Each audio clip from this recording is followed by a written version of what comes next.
sahal maaha tacliintuu subaxii alla keenaba cilmigaas uu siyaadayo saameeyo koonkee safarkii u dambeeyena sahal software ayaan idiin sidaayay bushay hamoogaan marwalmaanka ma ku haysay samaysan mareeg ama website adduunyadu ay xogaha ka helaan ma u baahan tahay helidda casharo muuqaal tayo sare leh ka faa'iidaysiga casharo pdf oo tiknoolajiyadu ku dheehan tahay sahal software hosting advertisement software development design web.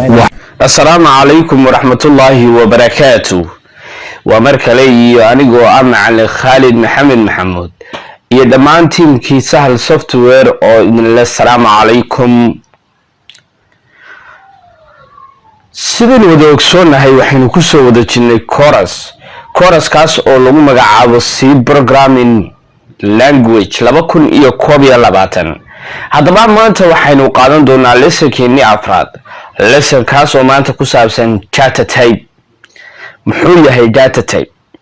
sidee ayaase uu data type-ku u shaqeeyaa muxuu yahay qalqaabkaas ayaynu maanta insha Allah isla eegi doonaa si aynu hadaba u wada socono bal aan ku tuso ku taabsiyo marka ugu horeysa waxa isweydiin mudan baa la yiri waa maxay data type-ku waa la yiri marka waxa weeye baa la yiri extensive system value used for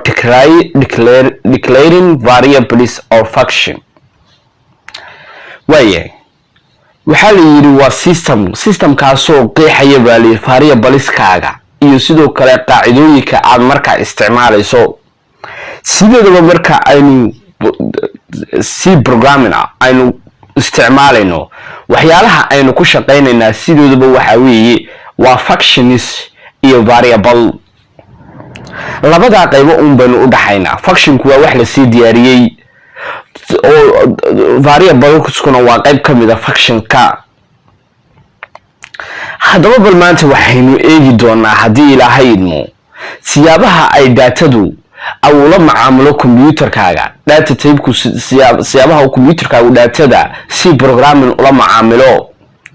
hadaba waxa isweydiin mudan hadii aad casharadii hore ee hardware-ka aad soo dhigatay waxaad awood u leedahay isla markiiba inaad data type fahamtid sidoo kale inaad kala garanaysid data iyo information maxay tahay information se maxay tahay data waxa weeye waa information-kaagii oo aan samaynaynin wax macno ah waa information-kaagii oo aan isla markaa wax macno ah samaynaynin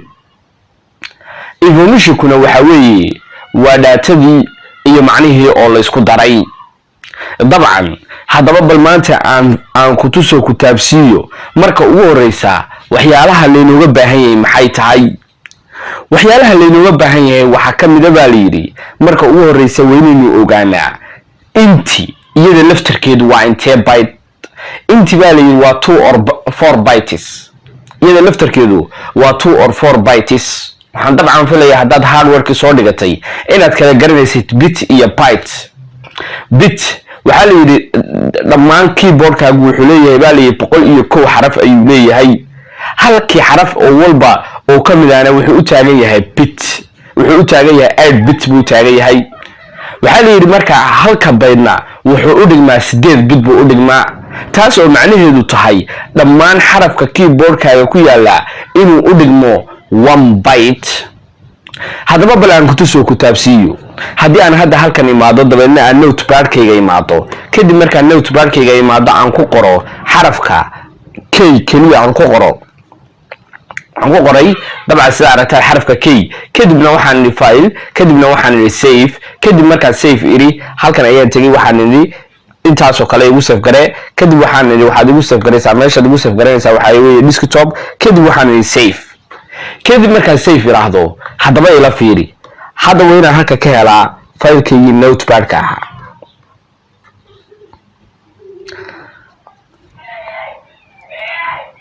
dabcan file-kaygii notepad-ka ahaa halkan waa kan dabcan sida aad aragto bartan ayaa ka helay hadaba haddaan hadda right click iraahdo dabeedna aan iraahdo property dabcan bal ila fiiri halkan maxaa ku qoran 1 byte size-ka datadani waa maxay waa 1 byte hadaba dabcan baa la yiri sida aad aragto hal xaraf haduu 1 byte yahay hadii aan boqolaal xaraf qoraa intee byte ay noqonaysaa dabcan sidaas ayaad ku garanaysaa byte-ka iyo bit-ka. dabcan haddaba intaasi waxa weeye daatada iyo sharaxaadeeda guud. dabcan haddaba cashirkeena muhiimadiisa ugu weyn intaa unbay ka hadlaysaa. hadda waxaynu aragnay oo awood u leenahay in aynu ka shaqaysino daatadu waxa ay tahay. dabcan wax kasta oo laynoo qorana inaan isla markiiba sizekeeda ogaan karno, kadibna aynu daatadii aynu arki karayno. markaas sidaa daraadeed intii waa intee xaraf isagu baa layidhi waa 1 iyo 2 iyo 3. sidaa daraadeed ba waxaa loo yidhi waa 2 or ama 4 bytes. haddaba ardayo adiga waxaan kuu dirayaa shorty waa 2 bytes sida aad aragto. haddana way ka badan tahay daatadu sida aad aragto. haddaba bal daatadu sidee bay ula macaamushaa sideena. haddaba aynu soo eegno halka aan nimaadno, kadibna kan oo kale waa qayb ka mid ah daatada sida, kadib keeni saddexaad aan niraahno, kadibna aan niraahno property. hadda isagu waxa weeye 785 bytes, taas oo macnaheedu tahay 785 xaraf ayaad qortay. waxaa jira haddaba xarfo aynaan inagu arkaynin.